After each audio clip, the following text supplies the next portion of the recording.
ये सरकार की नाकामी है और क्या। सरकार अपनी नाकामी छुपा रही है भर्ती ना दे करके। हमारा काम है बहरे कानों तक सुनाना। अगर सरकार सुन ले तो हम लोग का भला हो जाएगा। पिछले 7 सालों से लगे हैं। अब हम लोग तो उम्मीद पे थे, हम लोग सोचे कि अच्छा करेगी सरकार। बनने से पहले कही कि हम 3 करोड़ देंगे, उसका 5 भी 10% नहीं दे पाई।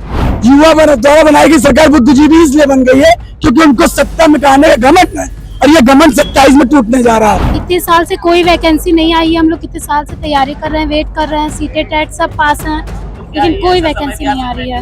उत्तर प्रदेश में बेरोजगार हैं डीएलएड, लगभग 7 सालों से टेट सीटेट पास करके बीएड करके इंतजार कर रहे हैं शिक्षक भर्ती की। 1-2 नहीं, पूरे 7 साल हो गए हैं।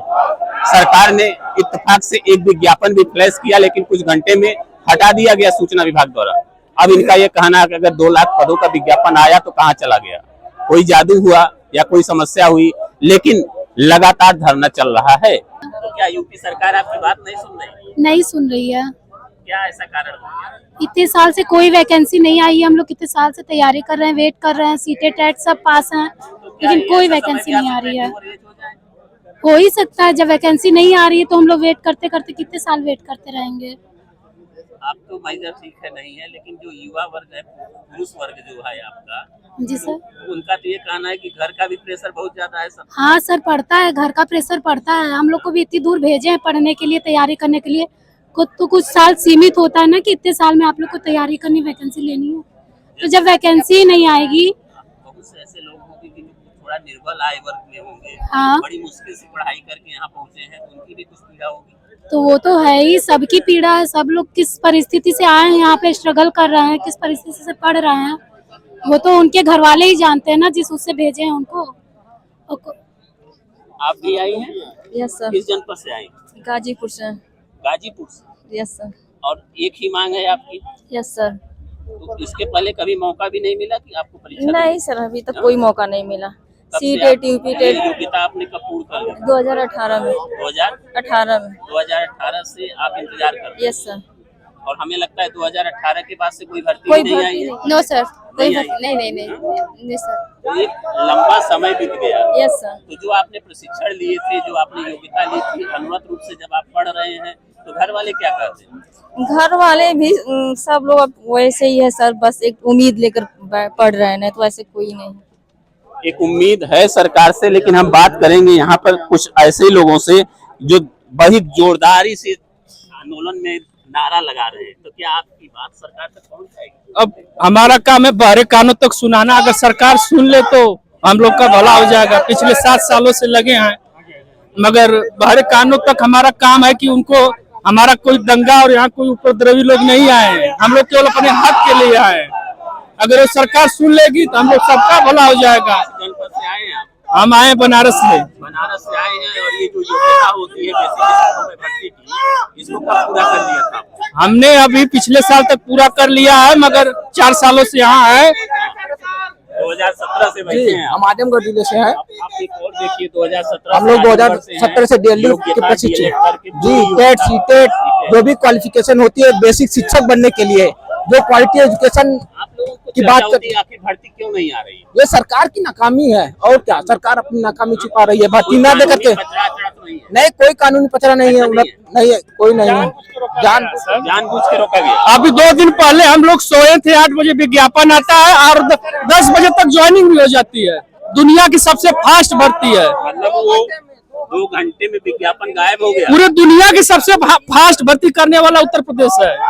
युवाओं के द्वारा चुनी गई सरकार युवाओं के साथ क्या कर रही है?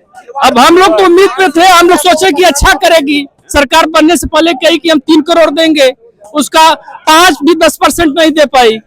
योगी मोदी जी का लाइफ विजन था युवा। अब क्या होगा? देखिए, युवा का उल्टा वायु होता है और युवा जो है वायु बनने को तैयार है। और उत्तर प्रदेश सरकार अगर विज्ञापन नहीं जारी करेगी तो आने वाले दिनों में यही उत्तर प्रदेश का नौजवान 15 लाख बीएड बीटीसी छात्र जाकर लखनऊ के विधानसभा का घेराव भी करेंगे। जिस प्रकार हम लोगों ने आरओ की भर्ती रद्द कराई थी, इसका विज्ञापन भी जारी कराने का काम उत्तर प्रदेश माननीय योगी आदित्यनाथ जी से जारी कराएंगे। अगर बात नहीं पहुंचेगी वहां तक तो उसके बाद क्या करेंगे आप? तो आप मीडिया का काम है कि सरकार तक हमारी आवाज को पहुंचाए, और आप लोगों के माध्यम से, सोशल मीडिया के माध्यम से आप लोग जिस तरह से चाहेंगे हमारी आवाज मुख्यमंत्री, प्रधानमंत्री, शिक्षा मंत्री सब जगह पहुंचा सकते हैं। तो आप लोग क्या सहयोग है? मुझे काफी संख्या में यहाँ पर हैं, और सबसे बड़ी बात है उन्होंने कह दिया कि ये जिम्मेदारी मीडिया की भी है, और हम आपकी करेंगे। यहाँ के नेतृत्वकर्ता जो हैं उनकी भी बात हम रखेंगे, और नेतृत्वकर्ता के रूप में यहाँ पर जो मौजूद है, सबसे पहले आप हमें ये बता दीजिए कि आगे की रणनीति क्या है आपकी? हमारी रणनीति है कि ये धरना अनवरत चलेगा जब तक सूबे के मुख्यमंत्री जी जब तक ये लिखित आश्वासन नहीं देते कि हम भर्ती पर कार्य करेंगे। जो ये समायोजन की रणनीति पे काम कर रहे हैं, उस समायोजन की बीमारी को भूल जाएं। समायोजन की बात कर रहे हैं तो किसका समायोजन करने जा रहे हैं? ये विद्यालयों का समायोजन कर रहे हैं, विद्यालयों को मर्ज करने जा रहे हैं। मर्जिंग करने, समायोजन नहीं करने। हाँ, जोड़कर संख्या नहीं कम होती, संख्या नहीं, संख्या कम होगी। जी जी। बेसिक के प्राथमिक विद्यालय, कंपोजिट विद्यालय जो बने हैं उसमें से जूनियर और बेसिक जो अलग अलग हैं, हाँ। संख्या कम है तो उनको कम कर देंगे। हाँ, हर जनपद से लगभग 100 से 150 विद्यालय लगभग कम होने जा रहे हैं। कम होने जा रहा है। भर्ती कहाँ से आएगी? यही सवाल तो मैं सरकार से कर रहा हूँ कि आप जो है बीमारी को खत्म नहीं कर रहे हैं, दबाने का काम कर रहे हैं। जिस तरीके से कहते हैं कि बच्चे कम हो रहे हैं, अभी मुख्यमंत्री जी ने कहा कि कोई बड़ा अभियान होता है, नवाचार होता है तो उसका बड़ा विरोध होता है, और नवाचार होके यही रहेगा। मैं सर यही एक कॉन्सेप्ट से मैं आपको समझाना चाह रहा हूँ, और माननीय मुख्यमंत्री को समझाना चाहता हूँ। कहते हैं कि 22 लाख बच्चे कम हो रहे हैं, अनुपात समानुपात बराबर हो रहा है। जब विद्यालय में कहते हैं कि कोई मिठाई की दुकान खोला है, वहां मिठाई नहीं होगी तो कोई मिठाई लेने क्यों जाएगा? जब योग्य अध्यापक की भर्ती प्राथमिक विद्यालय में नहीं होगी, कौन अभिभावक, आप और हम क्यों बच्चे को एडमिशन कराएंगे? निपुण विद्यालय बन गए, कंपोजिट बन गए, विद्यालय बच्चे निपुण हो गए, तो क्या योग्य अध्यापक नहीं क्या उनके पास? आपका शिक्षा मंत्री सदन में कहते हैं कि हमारे पास अनुपात, छात्र शिक्षक अनुपात बराबर है। वही तो मैं पूछना चाहता हूँ, वो रेशियो जो जोड़ रहे हैं, या तो शिक्षा मित्रों के साथ अन्याय कर रहे हैं, या तो हमारे साथ अन्याय कर रहे हैं। बड़ी बात आपके मुंह से, हाँ? शिक्षा बड़ी बात आ गई कि प्राथमिक में शिक्षा मित्रों के साथ अन्याय हो रहा है। अन्याय इसलिए हो रहा है, या तो उनके तुम क्यों जोड़ रहे हो? ये रेशियो जो निकाल के ला रहे हैं, सहायक अध्यापक और शिक्षा मित्रों को जोड़कर, शिक्षा मित्रों सबको जोड़कर ये रेशियो निकालते हैं। या तो अगर सहायक अध्यापक मानती है सरकार शिक्षा मित्रों को, तो उनको पूरा वेतन मान दे, पूरा 50,000 रुपए दे। ये 10,000 रुपए 21,000 रुपए दे रही है। लखनऊ में इको पार्क है, इको गार्डन में हमने प्रोटेस्ट किए। जी जी, हम सब काफी वहाँ भी प्रोटेस्ट किया। शिक्षा मित्र भी इस मुद्दे में साथ आने वाले हैं, क्योंकि उनको भी लग रहा है कहीं ना कहीं सरकार उनको ठगने का काम कर रही है, और हमको भी। आपकी बात पहली बार ऐसा होगा कि एक सार्थक पहल होगी। बेशक हमने शिक्षा मित्रों जो लीडर हैं उनसे मैं बात किया हूँ, वो सब साथ आएंगे, वो लड़ेंगे सरकार से। सरकार ने कहा है सुप्रीम कोर्ट में कि 51,112 पद पर शिक्षा मित्रों और अगले लोगों को भर्ती का मौका दिया जाएगा। आज ये चीज कहे सुप्रीम कोर्ट में काफी दिन हो गया। भर्ती आएगी तो जैसे 2 बार शिक्षा मित्रों को मौका मिला, फिर से मौका मिलेगा। बेशक मिलना चाहिए भाई। देखिए, सरकार ने सुप्रीम कोर्ट में कहा है शिक्षा मित्रों को मौका देने के लिए, ये मैं नहीं, सुप्रीम कोर्ट कहता है, माननीय न्यायालय कहता है। चलते एक सवाल जी, युवाओं के साथ साथ जो वहाँ के एम्प्लॉई हैं, जो काम कर रहे हैं, 20 साल से वहाँ शिक्षा दे रहे हैं, सबके साथ सरकार धोखा कर रही है। बेशक सबको घुमा के लड़ाने का काम कर रही है। कभी कभी जो वेटेज के नाम पे लाती है, कभी प्राथमिक बीएड को अंदर करती है, कभी बाहर करती है।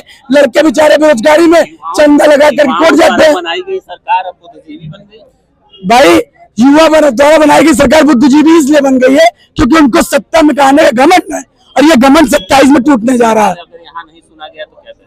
अनवरत धरना चलाएंगे। यहाँ चलेंगे, बेशक छात्र रात में बैठेंगे। कोई संसाधन यहाँ नहीं, तपती धूप है। तपती धूप होगी, यहाँ मरना होगा। मैं तो फिर बोल रहा हूँ, ऑन कैमरा बोल रहा हूँ, मुझे कुछ होता है इसके जिम्मेदार माननीय मुख्यमंत्री होते हैं। यहाँ किसी को याद देख रहे गर्मी है। आप रजत सिंह जी हैं, आप प्रदेश अध्यक्ष हैं, जी, के पूरे मोर्चे की नेतृत्व करता है जी। तो ये जिम्मेदारी आप मानते हैं कि अगर आपके अपने साथियों के यहाँ पर उचित प्रबंधन देखभाल नहीं होगी, धरने में कोई अनहोनी होगी, तो उसकी जिम्मेदारी किसको देगी? उसकी जिम्मेदारी उत्तर प्रदेश के मुख्यमंत्री ने।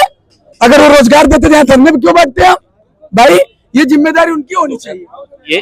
ये है रजत जी, और सीधे से कह रहे हैं कि अगर रोजगार नहीं देने की क्षमता है तो सरकार ने इतने बड़े डीएलएड कोर्स इतने सालों से चलाए, 7 साल से, ये संख्या इनकी हो गई होगी 20 लाख के आसपास। तो आखिर 1-2 लाख का विज्ञापन देंगे नहीं तो ये बच्चे जाएंगे कहाँ? एक बड़ा सवाल है। और सबसे बड़ी बात जो सामने आई कि अब सभी पीड़ित हैं। जब सभी पीड़ित होते हैं, एक ही रोग से होते हैं, तो आपस में एकता होती है। अब इनका ये कहना है कि जो शोषित हैं, वंचित हैं, वो भी मेरे साथ होंगे। और एक बड़ी बात सामने आई कि शिक्षा मित्रों का हुजूम भी अब इनके साथ खड़ा होगा, क्योंकि उन्हें भी उनका हक नहीं मिल रहा है। फिलहाल यह डीएलएड छात्र जो है यहाँ पर ये कंप्लीट करके भर्ती की मांग के, सरकार से भर्ती को मांग के लेकर यहाँ धरने पर बैठे हैं। उनका यह कहना है कि यह धरना अनवरत रूप से चलता रहेगा जब तक सरकार भर्ती का विज्ञापन नहीं जारी करती या लिखित आश्वासन नहीं देती। Shivpujan Singh, NBT online, Prayagraj, Uttar Pradesh.